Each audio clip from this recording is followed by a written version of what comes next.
Hey, good morning, everyone.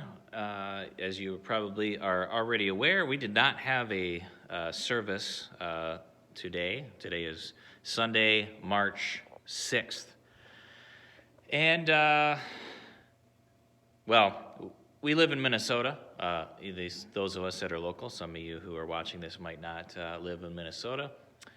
But one thing that can be expected in Minnesota is that weather can change in an instant. We had rain last night that turned into ice, and then we were supposed to get a coating to an inch of snow this morning, and that turned into about 6 inches of snow out here at the church. You can see we had lots of rain that melted tons of snow, and it's back to being white out there. And so weather in Minnesota is something that we should anticipate it not really working out the way that we expect. Meteorologists are not always accurate. Rarely is it perfectly accurate. And we should adjust our lives to that. But there's other areas in our lives where we have expectations of how things are going to go. We make plans, but our plans don't always happen as we anticipate. They can evolve into a completely different scenario, or something happens that derails our plans. Sometimes those are things from God as He inspires us or calls us to do things, or sometimes a wrench gets thrown into our plans from the actions of evil people. There's a few verses, and this morning I opted to not go with the sermon I had prepared. We will do that next week, and that's going to be on Mark chapter 10, verses 1 through 12. But this morning we're going to look at James. As I was pondering this morning on the unexpected, I just put in a little Google search on verses about the expected. And this morning I'm reading from the New Living Translation, which I don't normally use, but I figured why not this morning. So James chapter 4, verse 13, it says, "Look, you who say today or tomorrow we are going to a certain town and will stay there a year, we will do business there and make a profit. How do you know what your life will be like tomorrow? Your life is like the morning fog. It's here a little while, then it's gone. What you ought to say is, if the Lord wants us to, we will live and do this or that. Otherwise, you are boasting about your own plans, and as such, and all such boasting is evil. Remember, it is sin to know what you ought to do and then not do it." So we have expectations for what we want to do, or we make our plans. And sometimes those plans align with what God desires of us, and sometimes they don't. So what should our frame of mind be? What should our focus be? Our focus should be in serving God, in doing what He desires of us. That means a willingness to change our plans, a willingness to change our perspective, because sometimes we have an improper perspective. Sometimes our plans come about from the attitudes that we have. And when our attitudes are not in line with God's will, we need to change, and we need to adjust our plans. There have been times in my life where things have happened in ways where I did not expect.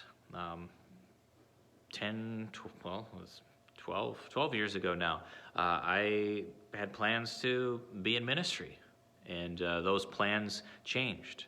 Now, whether it was because I pursued the wrong opportunity or because God's timing for me to be in ministry was different than what I understood, things changed, and I was out of ministry for 7 years, and then felt God pushing me into a particular place that was not what I was seeking out, but I listened. Where are those things in your life? that you're trying to firmly set your plans that perhaps aren't working. We need to make sure that we have the flexibility to be obedient, because if our lives are inflexible, that's going to put us at odds with God. We're told in the book of 1 Peter, I believe it is, to always have a explanation for the hope that we have. So we might not plan to meet someone, but we need to plan to meet someone, if you get my drift. We need to be prepared when things don't go as planned. That means we need to be prepared for anything. We don't necessarily plan that all these things are going to happen, but we need to be prepared. We look at what's going on around us in the world right now, in Ukraine.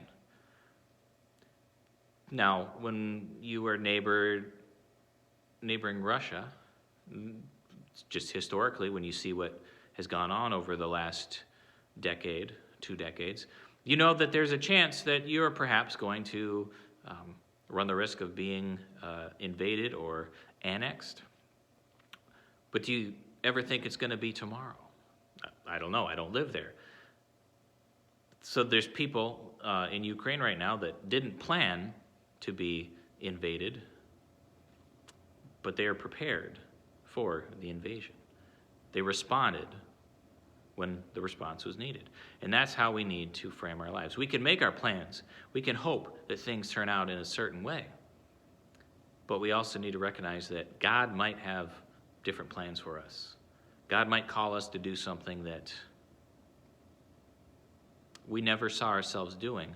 But we also have to have confidence that if God calls us to do something, if God gives us an opportunity, that he will equip us, that his Spirit will work in us.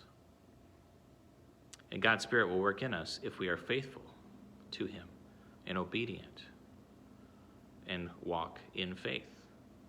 If we walk in light instead of darkness, there is no situation that will come across our path that we can't deal with in the way that God would desire us to. Outcomes might not be what we hope for,